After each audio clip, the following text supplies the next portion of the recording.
안녕하세요. 대기업에서 항공산업을 담당하고 있는 담당 멘토 김기동입니다. 오늘은 여객 수요 증가에 따라서 수익성 강화 전략을 짜고 있는 아시아나항공에 대해 살펴보도록 할 텐데요. 구축으로 어떻게 여객 수요가 얼마나 증가를 하고 있고 어떠한 수익성 강화 전략을 짜고 있을지 이러한 내용들을 제가 이번 시간에 자세하게 풀어보도록 할 테니까요. 딱 5분만 집중한다고 생각하시고 지켜봐 주시면 정말 감사하겠습니다. 이번 시간에 일단 아시아나항공이 코로나 이전 수준까지 좀 회복을 한 모습을 보여줬다고 하는데 이게 어떤 지표인지 저와 함께 알아보도록 하고요. 그 이후에 이제 노선 운항을 대폭 증가를 하면서 이 외형 성장을 기대할 수 있다고 하는데 어떠한 노선 운항을 대폭 증가했는지도 저와 함께 알아보도록 하겠습니다. 그리고 마지막으로 아시아나항공 같은 경우에 재료 소멸로 좀 하락을 하고 있는 모습을 보여주고 있다가 최근에 소폭 반등하고 있는 모습을 보여주고 있기 때문에 여기에 대해서 저희가 어떠한 대응 전략을 짜는 게 좋을지까지 설명을 드리려고 하는데요.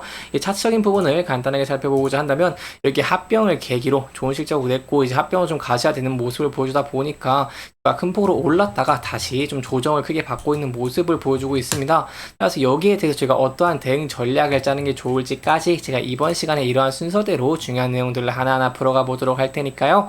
영상 시청 전에 구독과 좋아요 한 번씩만 눌러주시면 정말 감사하겠습니다.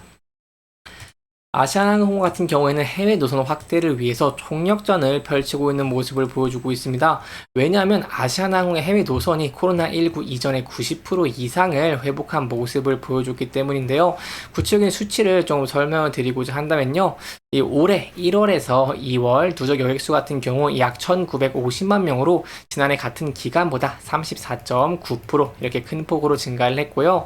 코로나19 이전인 2019년 1월과 2월의 누적 여객수 약 2,050만 명을 저희가 좀 비교를 해본다고 한다면 94.9%까지 이렇게 큰 폭으로 회복이 된 수준으로 좀 보이고 있습니다. 이렇게 여객수가 회복이 되는 모습을 보여주고 있다 보니까 아시아나항공을 비롯한 항공사들이 분주하게 움직이면서 여객 수요를 잡기 위해서 하늘길 확대에 나선 모습을 보여주고 있고요. 이에 따라서 저희가 앞으로 기대해 볼 수 있는 부분은 바로 수요 회복과 더불어서 성수기 시즌을 맞이하면서 아시아나항공의 실적이 큰 폭으로 좋아질 수 있을 것을 기대해 볼 수 있겠습니다. 대표적인 수치로 여기 좀 설명을 드리고자 한다면 바로 ASK로 좀 설명을 드릴 수 있겠다라고 설명을 드릴 수 있겠는데요. 아시아나항공 같은 경우에는 올해 하계 시즌 국제선 여객 공급 같은 경우에는 ASK 같은 경우에는 유효 좌석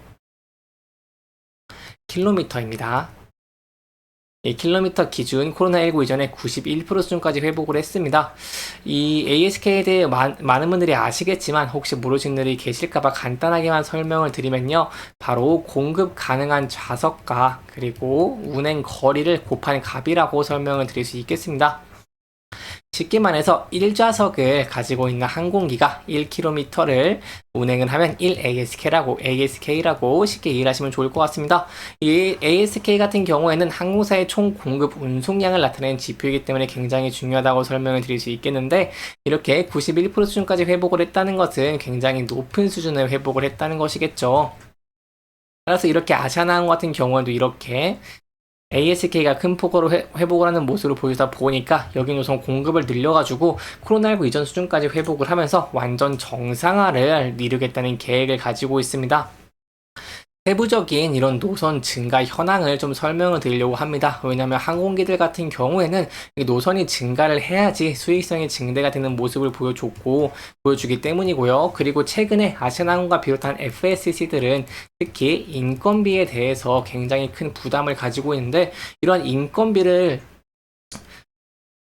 상쇄하기 위해서는 신규 노선의 증가를 한다거나 아니면 화물 노선의 증가를 하는 등 이렇게 신규 사업에 진출을 해야지 인건비 조금 측면에서 조금 더 부담이 덜할 수 있고 그리고 이렇게 외형이 확장되면서 수익성 측면에서 좋은 지표를 나타낼 수 있기 때문에 이러한 측면들을 지켜보는 것이 중요할 것 같습니다. 따라서 이렇게 인건비의 부담을 덜기 위해서 노선을 증가를 하고 수익성을 증대를 시킨다는 것은 실적이 큰 폭으로 증가될 가능성이 높아진다는 것이겠죠. 따라서 여기에 대해서 어떠한 노선이 어떻게 증가를 하고 있는지 이런 부분 지금부터 좀 자세하게 설명해 드리도록 할 테니까요. 영상 시청해 주시면서 구독과 좋아요 한 번씩만 눌러 주시기를 부탁드리도록 하겠습니다. 세부적인 노선을 좀 설명해 드리고자 하면 일단 현재 여객의 수요가 늘고 있는 중국에 대해 좀 간단하게 설명을 드리려고 하는데요. 중국 같은 경우에는 아시아나 항공이 가장 많은 노선을 늘리고 있는 상황을 보여주고 있습니다. 구체적으로 오는 31일부터 인천발 난징 그리고 항저우 노선을 매일 이렇게 운항을 하고요. 다음 달 15일에는 텐진 노선의 재운항에 나서서 매일 항공편을 띄우고 5월 또 27일에는 충징 노선을 재용할 예정이라고 합니다. 이렇게 중국의 여객에 대한 수요가 증가하는 시점에서 이렇게 노선을 증가한다는 것은 수익성 측면에서 굉장히 매력적이라고 설명을 드릴 수 있겠죠. 아무래도 다른 이제 수익성이 좀 높은 동남아 같은 경우를 봐도 경쟁이 좀 심화되고 거기 지역발 항공사들과 경쟁이 심화되는 모습을 보여주다 보니까 이렇게 늘어나는 중국 노선, 여객에 증가하는 중국 노선을 또 증가를 한다는 것은 상대적으로 경쟁에서 좀 자유롭고 이 수익성 측면에서 저희가 좀 큰 수익성을 개선해낼 수 있을 것을 기대를 해볼 수 있겠습니다. 이제 여기에 더해서 김포 베이징 노선도 매일 일정으로 재운항을 하고요. 그리고 시안 노선 같은 경우에도 주 5회로 재개를 합니다.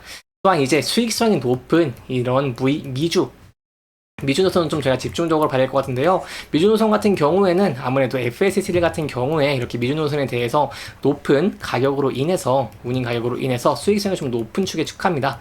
그렇기 때문에 이렇게 수익성이 높은 미주 노선을 또 운항을 한다는 것은 굉장히 매력적이라고 할 수 있겠죠. 세부적인 수치를 설명해 드리고자 한다면요. 미주 노선 같은 경우에 5월부터 인천 시애틀 노선을 주 5회에서 7회로 증가를 시키고요.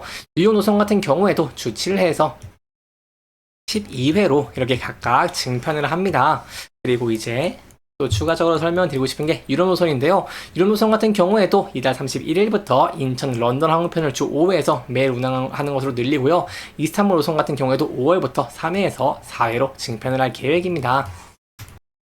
이 외에도 카자흐스탄 알바티 노선 같은 경우에도 5월부터 3회에서 5회로 주 5회로 좀 증편하는 모습을 보여주면서 이렇게 계속해서 노선을 증편하는 모습을 보여주고 있고, 그리고 단기적이긴 하지만 여행의 수요가 높은 몽골 노선 같은 경우에도 몽골 울란바토르 노선 운항을 6월부터 주 5회로 3회에서 5회로 증설하는 모습을 보여주는 것이니까요. 여기에 대해서 저희가 실적적인 측면에서 23년보다 더 좋은 실적을 낼 것을 기대해 볼 수 있겠습니다. 아무래도 실적이 증가를 하게 된다고 한다면 주가도 상승할 가능성이 높아지는 것이기 때문에 여기에 대해서 저희가 굉장히 긍정적이라고 할 수 있겠고, 여기에 대한 또 세부적인 노선 증편형이 나온다거나 세부적인 내용들이 나온다고 한다면 제가 또 여러분들에게 자세하게 설명해 드리도록 할 테니까요. 구독과 좋아요 한 번씩만 눌러주시기를 부탁드리겠습니다. 이게 긍정적인 측면들을 많이 봤으니 이제 차트적인 부분도 함께 살펴보도록 하겠습니다. 차트적인 측면을 본다고 한다면 아시아나항공 같은 경우에 굉장히 좋은 실적을 내고 이렇게 합병에 대한 기대감으로 주가가 큰 폭으로 상승을 했지만 현재는 거기에 대해서 조금 매물이 나오면서 주가가 하락을 하고 있는 모습을 보여주고 있습니다. 따라서 여기에 대해서 저희가 어떠한 대응 전략을 짜는지가 중요할 것 같은데요. 주가적인 측면에서 현재는 다시 반등을 한 모습을 보여줬지만 만약에 하락을 하는 모습을 보여주게 된다고 한다면 저희가 단기적으로 만원대에서 진입할 수 있을지 그 여부를 함께 지켜보시는 게 중요할 것 같고요. 이 부분대를 이탈하게 된다고 한다면 하방으로는 9.90까지 열려 있다라는 부분 염두에 두시면 좋을 것 같습니다. 하지만 이 부분도 만약에 이탈하게 된다고 한다면 여기에 대해서 리스크적인 관리하시는 게 중요할 것 같고요. 그럼에도 앞으로는 좀 긍정적인 전망들이 다소 포진해 있다고 설명을 드릴 수 있기 때문에 상승을 하게 된다고 한다면 단기적으로 앞서 저항을 받았던 이런 481선 이 부분대를 돌파할 수 있을지도 함께 지켜보시는 게 중요할 것 같습니다. 물론 그 전에 이제 이평선들 241선이라든가 120선을 돌파할 수 있을지도 함께 지켜보는 것이 중요하겠죠. 그래서 여기에 대한 내용들 이제 변동성이 심해진다거나 변동성이 커진다고 한다면 여기에 대해서 제가 또 자세하게 설명해 드리도록 하겠습니다. 이렇게 이번 영상은 아시아나 항공의 추가적인 상승 모멘텀들을 조금 짚어보면서 진행을 했고요. 해당 영상은 개인적인 의견이 많이 들어갔기 때문에 투자자분들의 주관적인 생각과 해당 내용을 토대로 현명한 선택을 하시면 좋을 것 같습니다. 영상 잘 보셨다면 좋아요와 구독 부탁드리면서 오늘 영상 마무리하도록 하겠습니다. 끝까지 시청해주셔서 감사합니다.